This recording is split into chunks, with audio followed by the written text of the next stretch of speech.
Daang-daang mga Pinoy ang nagbabakasakali para sa isang magandang oportunidad sa ibang bansa.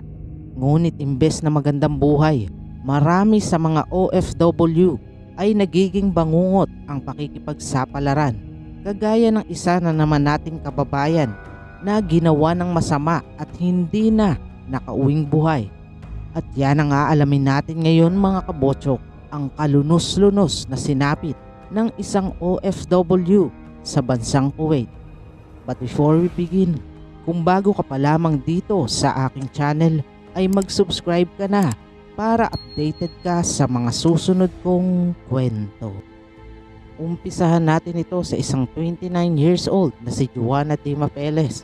Ipinanganak noong June 24, 1988 na Tubong, Iloilo.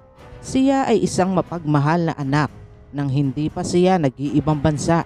Namamasukan ito bilang isang kasambahay sa kanyang mismong mga kamag-anak upang makatulong sa kanyang pamilya. Dito ay naging maayos naman ang kaniyang kinikita at nakakatugon sa kanyang mga pangangailangan bukod pa sa pag-abot niya sa kanyang mga magulang.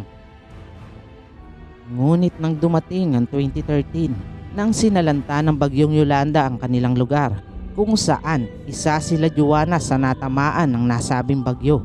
Malaki ang naging damage nito sa kanila kung kaya't dito na siya nagdesisyon na mag-apply sa abroad sa pagbabaka sakaling dito niya mababawi ang mga naging pinsala sa kanila ng bagyo. Humingi ng tulong si Juana sa kaniyang tiyahin na si Agnes Tubales sa kagustuhan ni Agnes na matulungan ang kaniyang pamangkin. Sinama niya ito sa Our Lady of Mount Carmel Global Human Resources Incorporated. Ito ay isang agency na nagpapaalis ng mga Pilipino papuntang ibang bansa.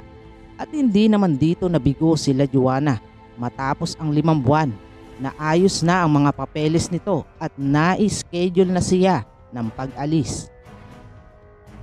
May 2014, baon ng matamis ng ngiti at pag-asa, umalis si Juana papuntang Kuwait at doon papasok ito bilang isang domestic helper.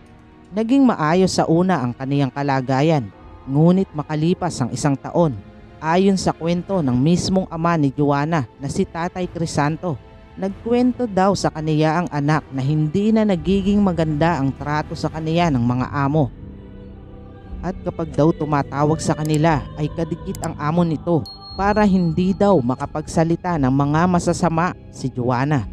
Simula ng usapan nila na ito, hindi na mapakali at malakas ang kutob ng kaniyang pamilya na hindi na maganda ang kalagayan ni Juana. Kung kaya't nagdesisyon silang lumapit sa OWA.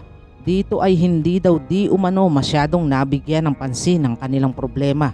3 beses na daw silang nagpabalik-balik dito na ganon pa rin ang nangyayari at sinabihan sila na mag-antay na lang daw. Walang nagawa ang pamilya ni Juana kundi ang magdasal at magantay at umaasa na nasa maayos pa ang kanilang anak. February 2018, mahigit 1 taon na mula nang huli nilang nakausap si Juana nang pumunta ang OWA sa bahay ng De Mapeles. Isang kalunos-lunos na balita ang dala nito na ang kanilang si Juana ay bangkay na ng matagpuan sa mismong bahay na pinapasukan nito. Nanlambot at nanikip ang dibdib ni Tatay Crisanto sa nadinig. Ang bangkay ng kaawa-awang si Juana ay natagpuan sa bahay ng kaniyang mismong amo kung saan inilagay ito sa isang freezer na makikita na bakas pa ang mga pasa at iba pa na halatang ito ay dumanas ng matinding hirap bago ito bawian ng buhay.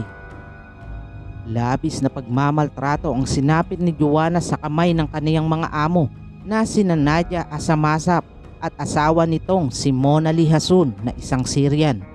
Ayon sa report ng mga kinauukulan, ang bangkay ng ating kababayan ay hindi sinasadyang natagpuan.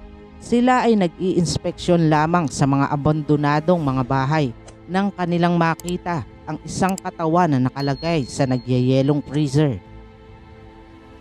Ayon sa pagsusuri sa katawan ni Juana, labis na pambubugbog ang tinamo nito na naging sanhi ng kaniyang pagkamatay. Bali-bali din ang mga buto nito sa mismong tadyang at nagtamo din ito ng mga tama sa balakang na nagresulta ng internal bleeding. Bukod pa dito, nalaman din na si Joanna ay buhay pa at nawalan lang ito ng malay nang inilagay sa freezer. Mahigit 1 taon na ito nang binawian ng buhay at iniwan ng kaniyang amo sa nasabing inabandonang bahay. Sa pag-iimbestiga, naging mga prime suspect ang mga amo ni Joanna. Nang malaman nila ito ay agad silang umalis palabas ng bansa at bumalik sa Syria sa pag-aakala na malulusutan na nila ang kanilang ginawang krimen. Nang malaman ng mga kinauukulan na tumakas ang mga ito, agad silang kumilos at gumawa ng paraan upang hindi makalusot ang mga ito sa kaso. Sa tulong ng Interpol ng Syria, nagplano sila upang madakip ang mag-asawa.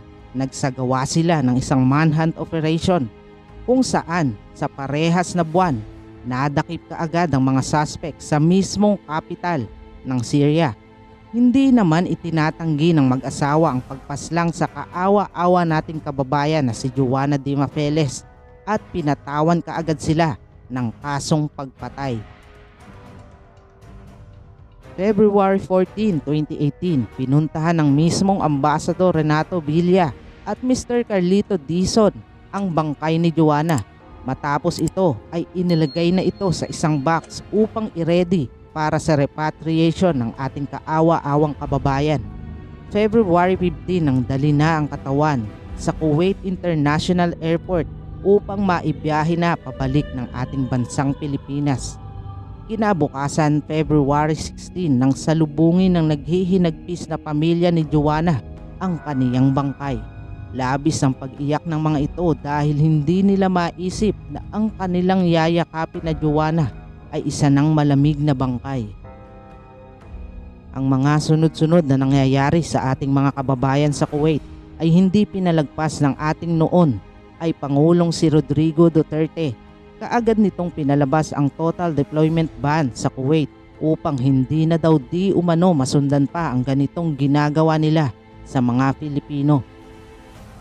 Agad naman din inasikaso ang pagpapauwi sa mga kababayan nating OFW na nasa nasabing bansa. Ayon sa talaan ng Philippine Embassy ng 2018, tinatayang nasa 200,000 ang mga Pinoy workers na namamalagi sa Kuwait kung saan halos kalahati nito ang namamasukan bilang domestic helper. Nang matapos ang buwan ng Marso 2018, nasa 4,000 na ang naiuwi mula sa bansang Kuwait na pinuna naman ng gobyerno nito. Ang hadaliang naging desisyon ng ating Pangulo. Hindi din nagtagal nang mapatawa ng kasong kamatayan ang mga amo ni Joanna. At yun na nga mga kabotsok, hanggang dito na lamang po tayo. Kung nagustuhan ninyo ang ating kwento ay pakiclick na po ang like at magkita-kita po tayo sa susunod kong upload. Maraming salamat po.